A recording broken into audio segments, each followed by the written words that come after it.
If you can just completely embrace this new world and everything it has to offer and become completely proficient in everything AI, whether you're going to go work for a large company or start your own business, you're going to be unstoppable. Sam Goodner, founder of Catapult Systems, one of Microsoft's top global partners, and an early investor and president at Flash Parking. The leader who saw opportunity where no one was looking and built a system that transforms parking into one of the most powerful layers of modern infrastructure. Hey guys, I just hopped a podcast with Sam Goodner. He is the man that scaled Flash Parking to a billion-dollar valuation, and he hopped on the show to tell us specifically the difference, because Sam grew up in Switzerland, the difference between Swiss entrepreneurship thinking and American entrepreneurship thinking, and how he implemented it into Flash Parking and his other company that he founded, Catapult Systems, which became Microsoft's largest software partner. It's an incredible episode, you guys, with some high-stakes business talk, paradigm shifts, mindset shifts, challenging your thinking, and something you're not going to want to miss. Let's hop into it with Sam Goodner.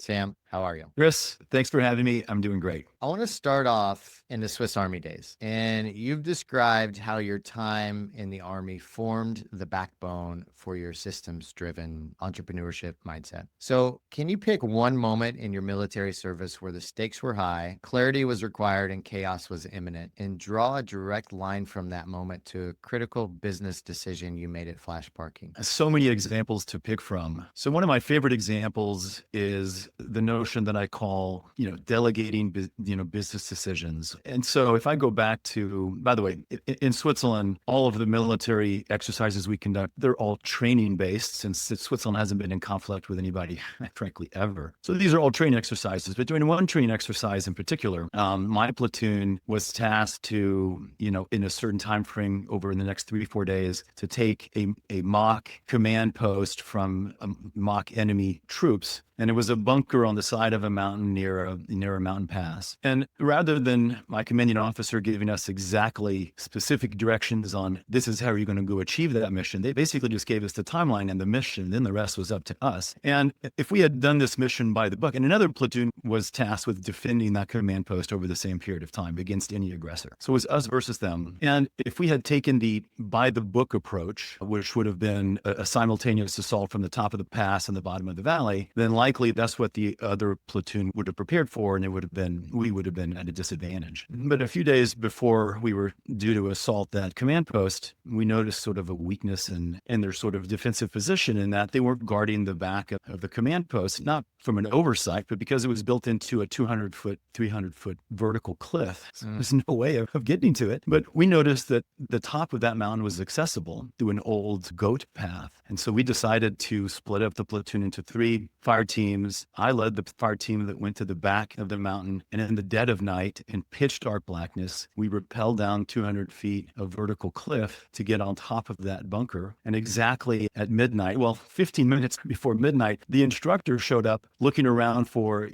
because we were given the assignment of attacking exactly at midnight, and he couldn't see our platoon. So he had assumed that maybe we had failed that exercise. And exactly at midnight, we launched grenades into the command post. We shot down the enemy platoon from the back. Then the other 2 fire teams approached from the top and the bottom. The whole thing was over in 2 minutes. And they still speak about that exercise today. So the moral of that story is the best decisions to run your business, the closer you are to the front lines, the closer you are to the customer, the closer you are to the challenges and the problems that your company's facing, those people need to be empowered to make decisions every day on how to implement their mission, rather than have to go get permission every single time, all the way up to headquarters to, well, can I do this? And should I do that? So you want to hire, obviously, the right people. You want to give them the right parameters, the right swim lanes, the right vision, mission, the right orders, but then you want to get out of their way, right? You want true decentralized decision-making if you want a company that scales without the founder in the middle of every decision. And by the way, if the founder is in the middle of every decision, imagine that company can't scale past a certain point. Let's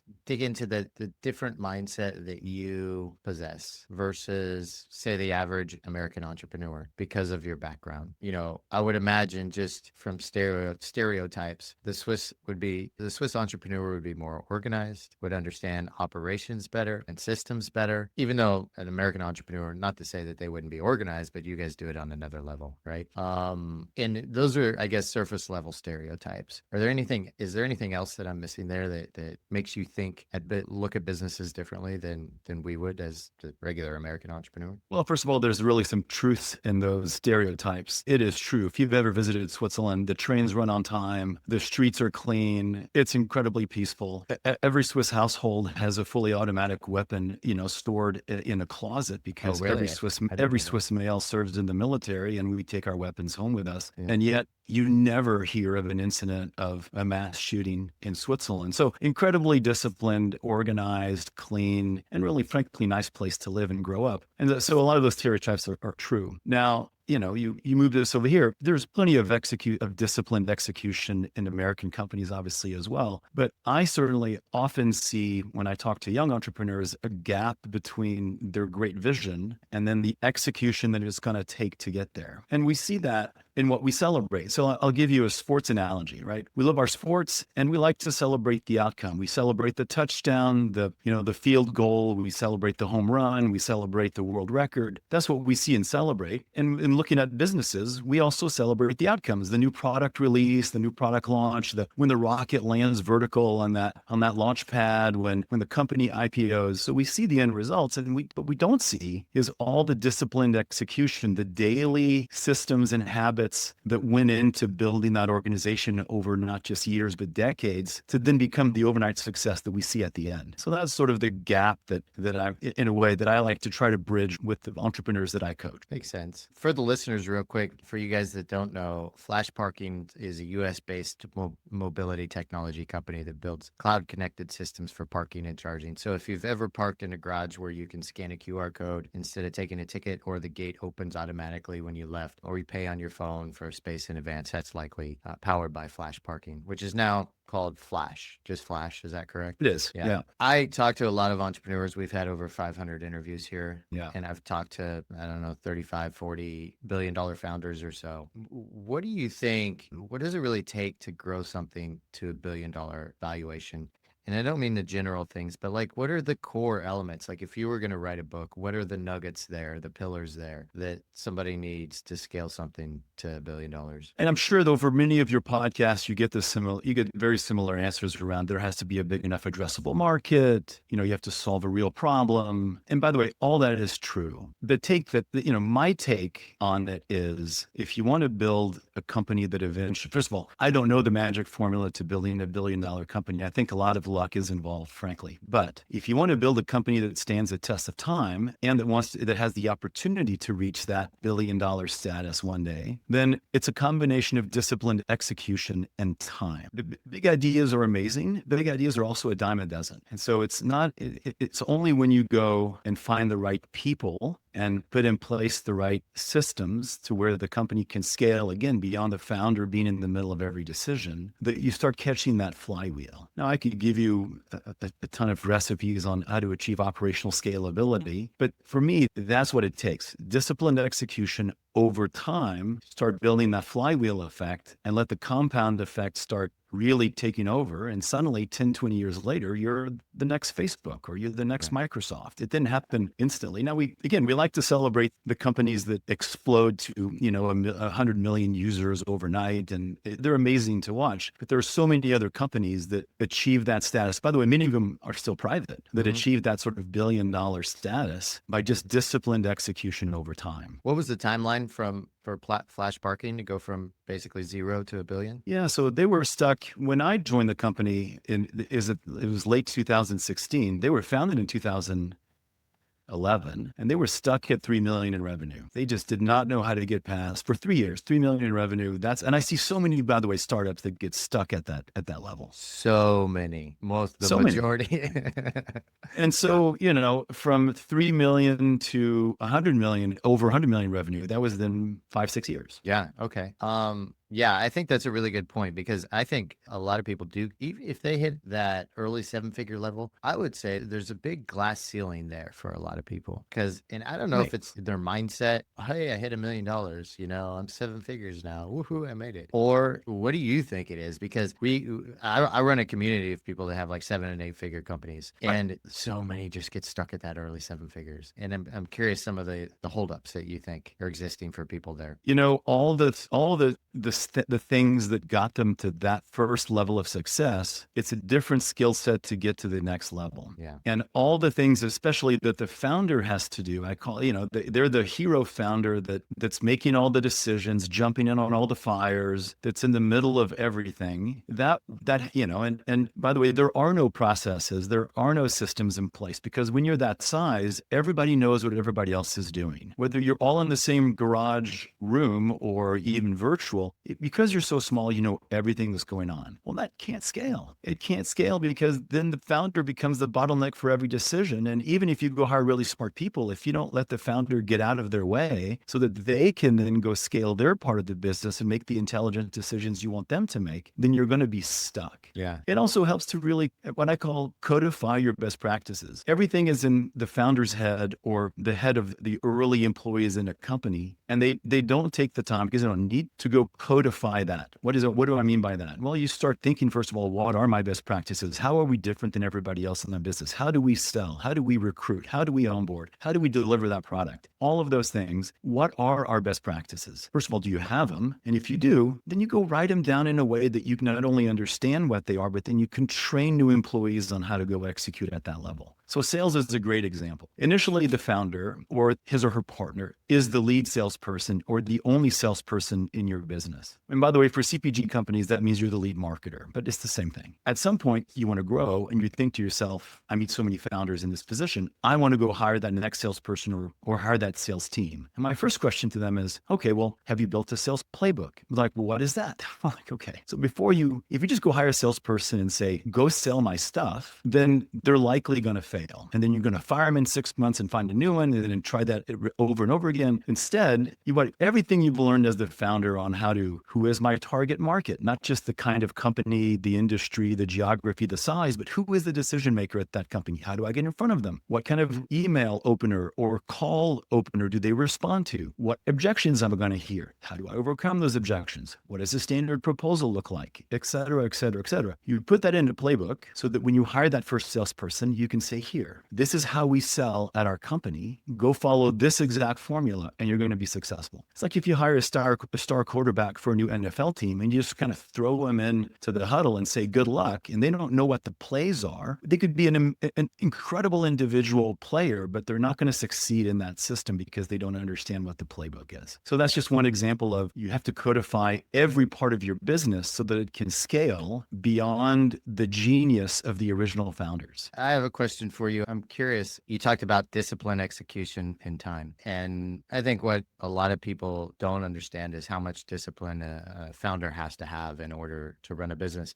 Even if they seem scattered and ADD, they're still very disciplined. And I've noticed a couple things. Well, like I interviewed a gentleman named Drayton McLean, built a McLean Group, but it took him, I think it's a multi-billion-dollar company, but his only goal every year was 30% growth year after year after year after year. It took him 30 years to get there, to hit, billion-dollar status. Yeah. Another guy, Jeffrey Kent, founder of Abercrombie and Kent, which is a luxury travel company. Similar thing. Like he didn't hit $1 million for his first 10 years, and he ran that company for 50 years. And now it's a $2.2 billion company, but he ran it for 50 years. So when most entrepreneurs, we get in a hurry, and when we don't, by year 3 or year 5, we don't have a 7, 8, 9-figure company, we get frustrated. We're like, oh, I've got to quit this thing and start a new one. And when somebody's analyzing their business, and say they've put 5 years into it and they've hit early 7 figures and they're kind of frustrated, it's not growing, they've hit a glass ceiling. Maybe that business, if they put another 15 years into it, 20 years, they could hit $1 billion status.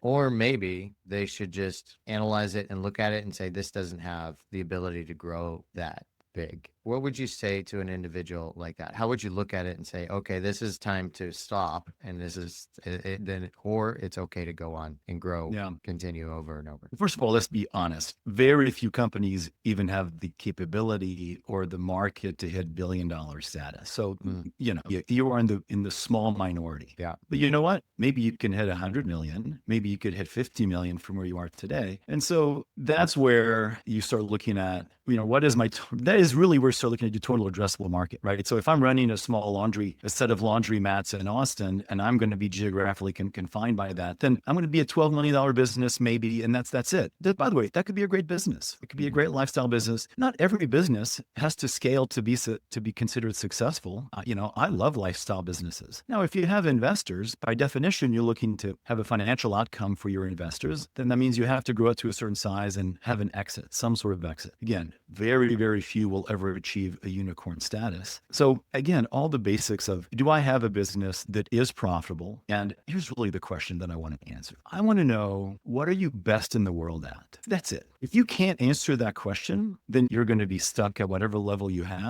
are, and maybe at some point you just throw in the towel. So really be thinking about, and I literally mean best in the world. Now, your world could be a smaller market. Like, if you've lived in Austin, there's a nice little bakery in Clarksville, Texas called Swedish Hill Bakery. And I would say that Swedish Hill Bakery is best in the world at being a bakery in Clarksville, Texas. That's their market. Yeah. And then my next question is, in order to be best in the world at, what is your unfair advantage? So if an entrepreneur cannot articulate, one, what am I, or can I aspire to be best in the world at? And two, how am I going to get there? What is my unfair advantage over all of my competition? How am I different than all of my competition? If you don't have a clear vision for what that is, then it's going to be very difficult to scale your business. And certainly you're never going to get to $1 billion valuation. I ask all of our guests the same question, so I'm going to throw it up to you. If you were going to take the life of flash parking and break it into chapters, what would you name them and why? The very first chapter, before I ever met the young founder, Juan Rodriguez, they were in the pure startup phase. You're trying everything. You don't really know what you're doing. You're throwing a lot of stuff against the wall to see what sticks. And actually, their first product was only focused on valet software. It was actually called Flash Valet when I met them. And so that's the first phase, was the pure startup ideation phase. And for them, that lasted 5 years. And then the second phase, when I joined and we got ready to scale, the phase was, I will call it how to introduce 21st century technology into an industry stuck in the 1990s. So Flash had either by genius or accident, built the only cloud-based platform in the entire parking industry. And they also had a solution with hardware for garages, surface lots, and event parking. We were the only one in the cloud. In fact, and I didn't believe the young founder when he told me this. I'm like, surely you're not telling me that every garage in the world today runs with a rack of computer servers in the back of the building. He says, yes, it does. I'm like, it's 2016. Are you kidding me? It's like, no, and by the way, and they store all the credit card numbers on those servers unencrypted. So I'm like, okay, I thought this is going to be easier than I thought. And then I joined the company as president, and I started talking to all of the potential customers. And the number one objection that I heard over and over again was, because all of our competitors that were still stuck in this antiquated technology platform requiring a rack of servers, they had convinced the entire industry that it wasn't possible to run a garage or a surface lot from the cloud, that it just couldn't handle the transaction speed. And I'm like, this is insane. So that was the number one objection we heard over and over again in the beginning. We overcame that. I can tell you that story later if you want. We created this program we called it Cloud Conversion Therapy, and I'll tell you about that later if you want. But that was really the second phase, was convincing the industry that you could run a parking operation with 21st century technology, with open architecture, with an emphasis on mobility plus. The next phase, which we had sort of seen from the beginning, was this ability to create a marketplace. I'll call it the marketplace phase, where we could be the marketplace between parking supply and parking demand, surfacing real-time inventory to a number of platforms that wanted to consume that. Other mobile apps, we owned one of them, but other mobile apps we were fine, or eventually Google. So today, if you pay for parking on Google Maps, that's running through our technology. So we wanted to create this marketplace, surface real-time inventory, and then ultimately we wanted to dynamically price that inventory, which had never been done in parking. It's been done for airlines forever. It's been done for hotels, right? Imagine that, right? The way that you go price parking historically is you take a cardboard sign, you go put it out front of your building. And maybe when South by Southwest is in town, you go raise your prices, Yeah. like changing out that sign manually. So we wanted to say, listen, we're going to dynamically price the inventory, have a digital sign out front based on availability, capacity, weather, you name it, all sorts of factors, events in town. We're going to dynamically price an inventory and then ideally take a percentage of that. The upside, that was the next phase. And then the phase that we find ourselves in today is parking has now found itself in the middle of conversations around smart cities.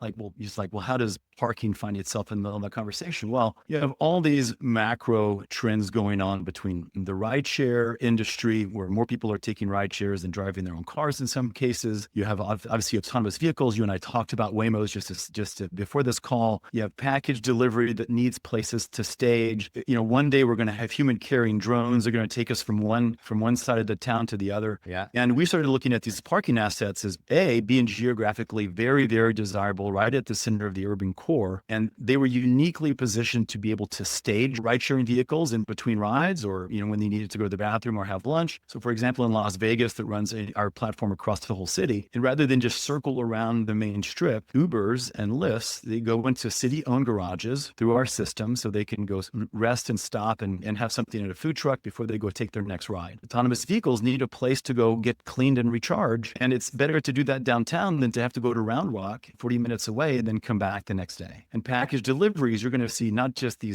Amazon closets, but you're going to see in-trunk delivery of Amazon packages. When you have smart trunks and you can open it, you're going to see areas where you can dispatch these package carrying, rovers that go around the sidewalk. So we saw the opportunity to let's start having these conversations and introducing our clients, the parking operators and parking asset owners, to a new world where they can diversify their revenue stream beyond just paid parking. Incredible answers. Yeah, awesome. I love that. I have another question too that I think is really unique. So when a company experiences rapid growth, a lot of chaos can come into play and inefficiency. A lot of decisions have to be made. A lot of people need to be hired. A lot of people need to be fired. You're bringing new people in all the time. The systems are being broken and rebuilt as you go along. And, the general idea, or I think the general knowledge that's out there, why companies can't keep it together in this phase. It could be leadership, lack of clarity, poor systems, a lot of different things. But I'm wondering if there's anything that you noticed in this phase that founders don't talk about, that is not general knowledge, that is really essential for people to hold it together when they're growing in this part of their business? First of all, that's a really good question. And what I'm going to fall back to is if you have a rock solid set of core beliefs in your company and you really understand what those are, we call those core values, right? That's popularized by Jim Collins in Good to Great. If you really understand what you believe in, it's not just what you believe in internally, but what you believe in and how you interact with your customers. And then you use that to only bring in, because when you're growing fast, you're hiring a lot of people. So you have to have a rock solid, not only recruiting, but interview process in place so that you're doing core value-based interviews for every single candidate you bring in. Why? Because if they don't already fit into your sort of fundamental beliefs as a company, then there's no way that on their own, out in the wild, they're going to make the decisions you want them to make, right? The core values are the behaviors that your employees exhibit when you're not in the room. By the way, you can't fabricate those. They can't be aspirational. You can't just say, well, I would like integrity and innovation to be our core values. And no, at some point in the growth of the company, usually when you get to between 20 and 60 employees is when you go figure this out. You go through an exercise to uncover your innate existing core values that, by the way, all originally came from the founders of the company. They just didn't know that they were instilling those in the people that they hired organically. You go codify those, and then you make that part of not only your interview process, but then your reward and promotion and firing process. So I can train somebody on new skills. I can't train somebody on positive attitude, right? And the core values that'll make you successful, for example, as an IRS agent versus the core values that'll make you successful working for a technology company are vastly different. And there's a place for every human being. There's a company out there for every human being, but not at every company. So if you get that right from the beginning and you hire people that are already innately part of your core belief system, then even when things get really chaotic, and they will, because you're going to break every system that you have is going to be challenged and broken at every phase of growth of your business, and you're going to have to redo it. But if they fundamentally are all part of your core belief system, you're going to survive that chaos. You're going to come out the other end doing great. If you cut corners and you just start filling positions with random people that you're just finding that have sort of a skill set that loosely matches the description you have, it's going to be a disaster. I love the way that you said that. And I want to ask you, I'm curious how you see, after you scaled Flash Parking to wherever you guys got it, how do you see your leadership style? How did it change post $1 billion? And how did you see the world differently post $1 billion? Yeah. So also very interesting question. And I think that's where every leader needs to sort of know, what their sweet spot is or isn't, because there is definitely a different, some founders, and to be clear, I was not the founder of Flash Parking. I founded every other company I've been with for 30 years, but that wasn't my original baby. I just joined and helped them scale. Some founders really have the desire and the ability to grow with their business. And you look at a Mark Zuckerberg, you look at an Elon, you look at a Bill Gates, and they've shepherded their company all the way to where it is today. And they had that ability to grow with it. In some other cases, though, the right decision might be to bring in someone like a Ross Burdoff for Zen Business, right? If you're the young founder of that business that you realize this is going to quickly outscale my ability to do what needs to get done, let me bring somebody in. In the case of Flash Parking, I transitioned that role. We brought in one of my dear friends, Dan Sharplin, to be CEO of the business for that sort of rapid visionary scale where we had to go raise a bunch of money and buy a bunch of companies. And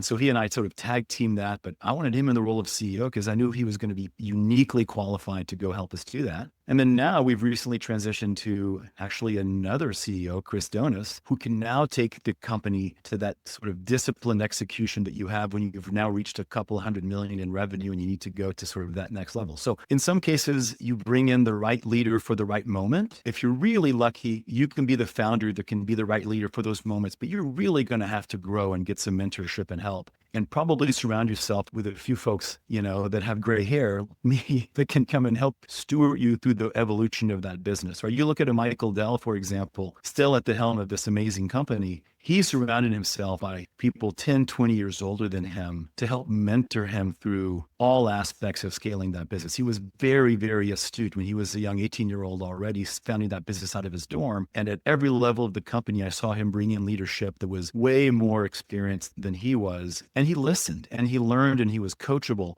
And that's why that company has done so well over time. I want to ask this a little bit differently. When I've started interviewing founders of billion-dollar companies, I also started to develop a new mindset. A few different things. One, people that have founded billion-dollar companies and or reached billionaire status themselves are incredibly incredible people. You have to be well-rounded. You carry the weight of the world on your shoulders to build a company to that level. And a lot of them are very humble and they just have good vibes, good energy, the whole thing. And so that changed. But also for me, what changed, and I've seen people when they hit like 9-figure status as well, is that the game that we play is really just a game, and it's all about numbers and systems and our perception of those numbers and what they mean to us based on like what we could do. Like we talked earlier about the people that hit early 7 figures and they get stuck there, right? Yeah. And it's all a mindset. And one of the things I like to do is bring information like individuals from yourself to those individuals so they can start to like change their perspective. So once you did that, like you did with your first company, you did really well. You became Microsoft's, one of the biggest partners. And then again, coming in with Flash Parking and hitting $1 billion with those guys. Did things, the way that you saw the world in business, not just like systems you implemented, how did that change in your mind? Yeah, interesting question. So I'm not sure that they changed that fundamentally for me, mainly because I'm such a people-centric sort of leader in a way. Like, I love to surround myself with amazing people to go solve really interesting problems. And what you get to do when you build a company at scale is you get to hire even more amazing people and you you get to go solve even more interesting problems. So for me, it's just a matter of scale, but it's still at the core, the same philosophy. Like, I want to go to work every day with people that motivate me, that I can become friends with, that I think of, frankly, as my extended family in many ways. And I realize that that's probably not the mindset of a lot of billion-dollar CEOs. But for me, that's what keeps me motivated every day. I don't get motivated by going to work and saying, well, today we're going to cross that $100 million threshold. That's a fun checkbox. I get motivated every day because I get to surround myself by amazing people and we go solve fun problems together. That's what motivates me. But that's very personal. You emphasize that great operators turn complexity into simplicity.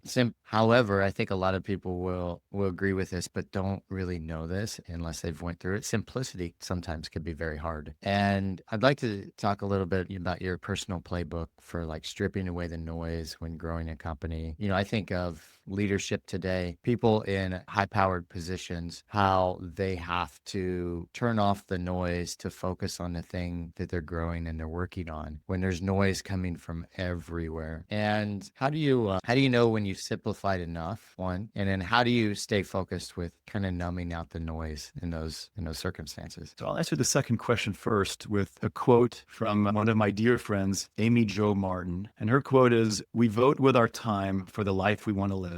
And this is, of course, true in our personal lives, but it's also true in our business life. And so when a young entrepreneur tells me this is the focus for my business right now, and this is what I'm working on, I'm like, great, show me your calendar. Like, where are you really spending your time? And if you're spending most of your time on just complete noise generating kind of stuff, and there's a million examples of that, versus the stuff that really is going to move the needle for your company, then there's no way you're going to make a dent in that. So you actually have to, there's many frameworks for this. Time boxing is great. Like, really have to manage your calendar and be disciplined about, I'm going to say no to everything that is not core to what I'm working on. I'm going to allocate on this day and this day time to go do all that other fluffy stuff that needs to get done too. So one, we vote with our time for the life we want to live, both in our personal lives and at work. And when do you know that you've simplified something enough? I'm also a big believer in, at some point you have to be able to say it's good enough. It never has to be perfect. And I see a lot of, especially engineering-minded CEOs, which I love engineers. I'm a former engineer, that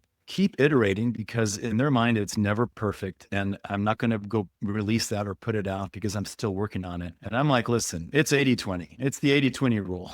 It's like, you want to get it to where it's good enough and it's going to, with 20% of the effort, I can achieve 80% of the objective, and let's get it out. Let's put that out. We will refine it over time. It's never static. Like you said, every time you get you hit a new scale, you're going to break all of your systems, but you're never going to simplify it to perfection. And it's more important that you simplify it enough and get it out and get it implemented. And then, like agile development, just let it refine over time. The getting it out in the field with the people actually, your people and your employees and your customers actually, using whatever you built, that's going to give you more feedback than just keep thinking about it. Yeah, that makes sense. You mentioned skills, being the best in the world at something. What's one skill that you have that nobody else has? So certainly one of my unique abilities is to get the team that I'm working with aligned and focused and heading in one direction with a common set of beliefs and a common vision. So somehow, for whatever reason, I have found myself uniquely good at that. I'm not the big idea guy. I'm not the great visionary. I'm not the best sales guy. I'm not the best marketing person. I'm certainly not the best accountant or head of HR. But when it comes to building a team that has very complementary skill sets and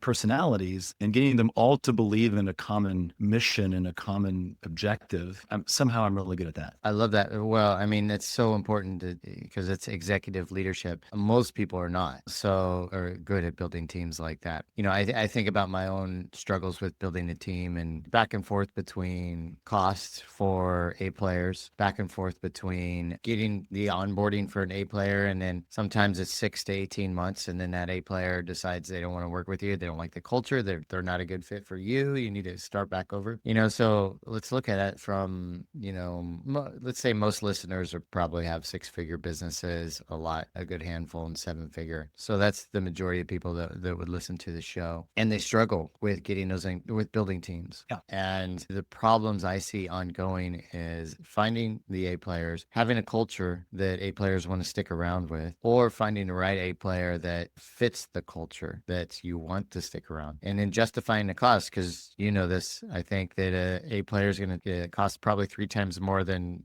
the average employees that are out there. At least. Yeah. So talk to those individuals really quick about team building when they're at that space. Great question. It goes back to one thing I just said earlier, which is number one, understanding what your core belief system is, your core values, being really clear on what that is. And then never hiring someone who doesn't already fit into that belief system. If you compromise on that, there's no way they're going to stay with you long term. Then two, you actually have to have an interview process, a real one, that allows you to dive really, really deep with each candidate. And it's such an investment of time early on. So my favorite interview framework is from a guy called Brad Smart and his son, Jess Smart. They originally wrote a book called Topgrading. You've probably heard of it. His most recent book is called Foolproof Hiring. They're the best that I've ever found. I've looked at a lot of interview methodologies, but you have to have an interview methodology. It should be core values based. You have to use your best A players as part of that interview process, and you have to go really, really deep and invest all this time up front. Every hour I invest up front in the interview process, I'm saving myself just tons of headache down the road. So I will overinvest in the interview process up front, and we achieved a 90% success rate at one point in our company, but it took a lot of investment up front in that interview process, and never compromise on core values. Yeah. And then easier said than done, but it's important. Well, no, first of all, it's not easy at all because it requires a real investment of time. By the way, it requires real training. And most of us that start businesses, we're not professional interviewers. Yeah. And if you delegate that to your HR or recruiting team, they don't really know what you're really looking for. So you have to become proficient at doing interviews. And most of us have never been trained on that. So go read a book, go take a class on being an effective interviewer. You're not going to go try to fly a plane and not take, pilot lessons. So why would you just assume that you can sit down with someone for an hour and that you're an expert at understanding their skill set? Are they going to fit into your organization, or are they a real past performer, or are they just blowing smoke up your butt? Yeah. There's the real processes to do that, but you have to go educate yourself. Well, if I were applying for an A player position, and you're great at building teams, what would you ask me? Well, first of all, the most accurate predictor of future performance is past performance. Yeah. So if I'm interviewing you for a position on my team, and I'm going to use from the book Topgrading what's called a SIDS interview, a chronological in-depth structured interview. Chris, I'm going to go all the way back to high school with you. Okay. And I'm going to start by understanding what you did in high school. Not Were much. you ever the best at anything? Did you have a job over the summer? Like, I would never hire a salesperson that didn't work all through high school and college. Like, why would I do that? You have to be money motivated. So I'm going to look for work ethic back in high school. Were you on the wrestling team? Were you maybe a first chair violinist? Doesn't matter. Yeah. And then I'm going to go to college. Why did you pick that college? What were you belong to in college? I want to see, were you ever the best at anything in your life? Because it doesn't matter what it is. If you were ever the best at anything in your life, I want you on my team because you already have that taste for success and you know the grind and discipline and execution that it's going to take to achieve an objective. Yeah. Right? If you were on the swim team, you were the captain of the swim team, you had to put in the hours. You had to put in the reps. You know what that work is going to be like. So I would do that. And then I'll go through every single position you've ever had in your life. And I'm going to ask you a series of very structured questions to truly understand what your contribution was, where you were great at, things you knew you had to improve back in the day, et cetera, et cetera. And by the way, that process for someone that has 10, 20 years of experience, that's a 2 to 3 hour interview. Mm-hmm. But by the end of that, I know at a 90% success rate, I'm going to know exactly whether or not you're the kind of person I want to have on the team or not. And what do you think it takes for those individuals what's the chemical makeup of an individual that has been becoming the best at something in multiple times throughout their life? Like, what is that chemical makeup? I don't know what the chemical makeup is. I do think it's a matter of opportunity. I do think, my favorite book on that is just called Grit. You've read it. It takes grit. Yeah. If you want to be the best at anything, it takes hard work. And if you're a young person and you're lucky enough to have seen the correlation between hard work and results, Like for both of my kids, they're both in college now. My only goal as a parent, I had more than one goal, but one of my goals as a parent was at one point, I wanted to sort of find a vehicle for them through academics or sports or the arts to experience the correlation of if I put in the disciplined work and I'm now rewarded by the outcome. If you make that mental connection, you never sever that mental connection. That you can replicate to every other part of your life. So again, if I'm interviewing a young candidate and I can go back and see that they achieved this status in the Boy Scouts, or, they started their first lawnmower business and they put in the hard work and then they made the money. That correlation between hard work and outcome, if you understand that when you're young, you're going to carry that for the rest of your life. Yeah. What do you say about individuals? Because there's a lot of entrepreneurs that are like this. They can't stay focused on one thing, but every 2 to 3 years. And eventually some of them pop, and they get something. Some of them burn out and quit. And, yeah. What do you say to those individuals? First of all, I think all entrepreneurs have a little bit of professional ADD.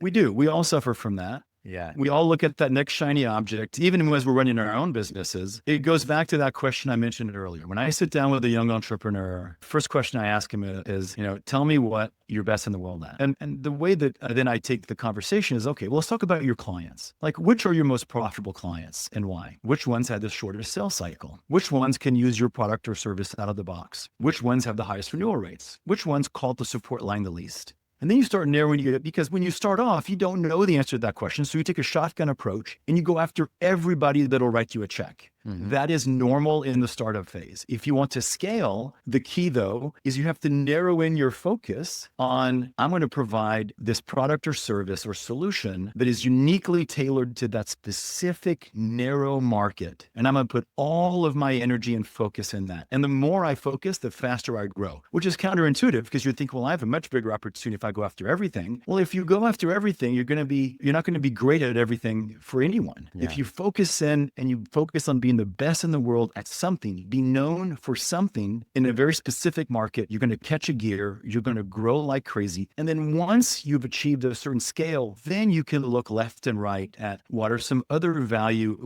markets that I could penetrate. Now that I own this beachhead, where else can I go with this company? You have to earn that right by achieving a certain scale. If you have that at the beginning and you keep doing this $1 million thing here and $1 billion revenue line here, you're never going to get past a few million. Yeah. What would you tell your 25-year-old self, Sam? Most important advice. So I thought about this a lot. I'll tell you one thing that I was not great at in my 20s. I sort of assumed in my 20s, especially I think coming out of the military, this is one of the things that was not great. I sort of assumed that it was my job as the founder of a company to sort of come up with all the answers. I did not very proactively seek out mentors until later in my life. And I wish I had been much more proactive in my 20s and early 30s to go find more seasoned entrepreneurs. And by the way, all seasoned entrepreneurs at some point are willing to sit down with a young entrepreneur, and we love it. I love giving back to that community. So in my 20s, I would say, put your ego aside. You don't have to have all the answers. It isn't about you.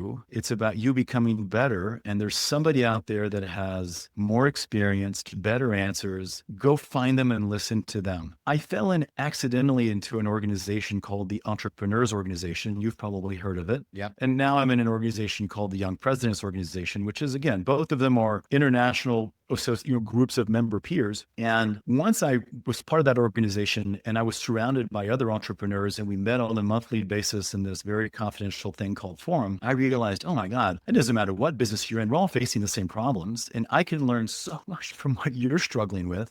And frankly, you can learn so much from what I'm struggling with. Yeah. So I fell into that accidentally a little bit later in life. I wish I had done it sooner. I love that. Okay. Starting at zero right now, your age, no connections, no money. What do you do? No connections, no money. Man, I go study up on everything AI. Yeah. No. So listen, I told you both my kids are in college. Yeah. Both of them and all of their friends are terrified by what AI is sort of doing to the marketplace and potential jobs. And they're really nervous. And I tell them and all their friends, listen, I wish I was graduating from college right now. I have never seen anything like this technology inflection point in my life. It's the fastest thing I've ever seen. And you have the opportunity to come out of college as an AI native. Like, you have such an advantage over folks my generation who are just playing catch up in this space. Yeah. If you can just completely embrace this new world and everything it has to offer and become completely proficient in everything AI, whether you're going to go work for a large company or start your own business, you're going to be unstoppable. So that's what I would do. Study everything AI, guys. Listen to that. I've really enjoyed this interview, Sam. I love your insight. I love the way you look at things systematically, bringing in that Swiss mindset. And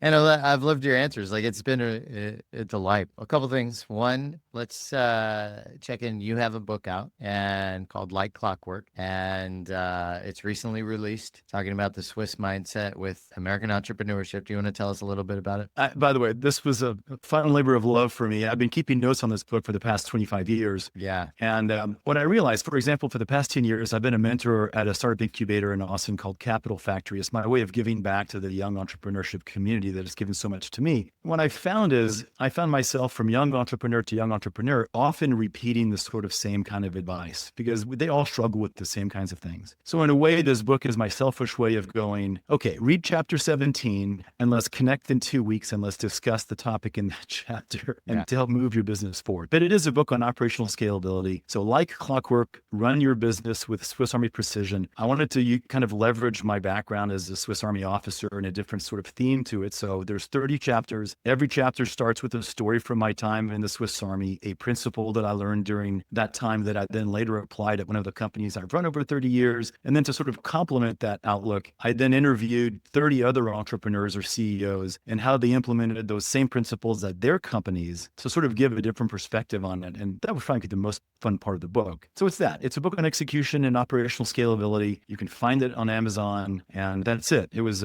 what a fun project it was. Yeah, absolutely. Very, very cool. All right. I think we're going to wrap up the show. Do you have any final words you want to leave the listeners and the young entrepreneurs out there, or the old entrepreneurs that are scaling away, growing their business, and they just keep going at it? Yeah. I'll repeat what I just told you about when I was my 25-year-old self. You don't have to do it alone. Find someone, or more than, find some people out there that can help you navigate all the potholes that you're facing today of running your business, whatever stage your business is in, whether you're at the little startup phase or you're running a $100 million business. There's someone out there that's been on that journey before and can help you sort of avoid some of the potholes you're going to be facing along the way. So go find a mentor, go find a coach. That's the best advice I can give to anybody. I love that. Go find a mentor or a coach, and maybe even Sam himself, because he does that sometimes too. Sometimes. Yes, sometimes. All right, you guys. Sam, thank you so much for coming on the show. I thoroughly enjoyed the interview. Listeners, thank you guys for tuning in. We're going to have more episodes with more billion-dollar founders coming up soon. So thank you guys, and we'll see you on the next episode. Bye, everybody.